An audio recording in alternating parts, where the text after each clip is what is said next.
Hi friends, இதை பாருங்கள். சித்தி வீட்டுக்கு வந்திருந்தேன். இதை பாருங்கள் எவ்வளோ அழகாக செடிலாம் வச்சுருக்காங்கன்னு. சித்தி வீட்லேயும் ஆசைப்பட்டு வச்ச செடி தான். ஆனால் ஒரு சில செடிலாம் வந்து அதிகமாக வளரல.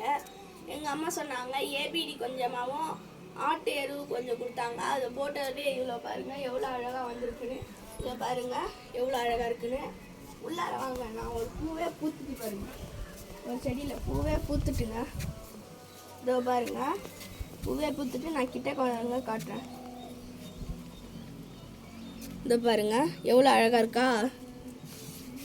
இதை நம்ம ஃபஸ்ட் ஸ்டேஜ் செகண்ட் ஸ்டேஜ்லாம் போடலாம். அது வந்து ரொம்ப ஈஸியாக இருக்கும். காட்டுறேன் இருங்க. இது ஃபஸ்ட்டு ஸ்டேஜுங்க. ஃபஸ்ட்டு ஸ்டேஜ் இது இருக்குது. இது செகண்ட் ஸ்டேஜ், இது தேர்ட் ஸ்டேஜ். இது இருக்குது ஃபோர்த்து ஸ்டேஜ், ஃபிஃப்த்து ஸ்டேஜ்லாம் இது இருக்குது. ஃபோர்த்து ஸ்டேஜ், இது ஃபிஃப்த்து ஸ்டேஜ், இதுதான் ஃபிஃப்த்து ஸ்டேஜ், இது சிக்ஸ்த்து ஸ்டேஜ், இது செவன்த் ஸ்டேஜ், இது எயித்து ஸ்டேஜ், நைன்த்து ஸ்டேஜ் தான் நல்லா பூத்துருக்கோம். அதை பாருங்கள் எவ்வளோ சூப்பராக இருக்குன்னு. இன்றைக்கி நம்ம அறுவடை முடிஞ்சிடுச்சு. பாய் பாய்.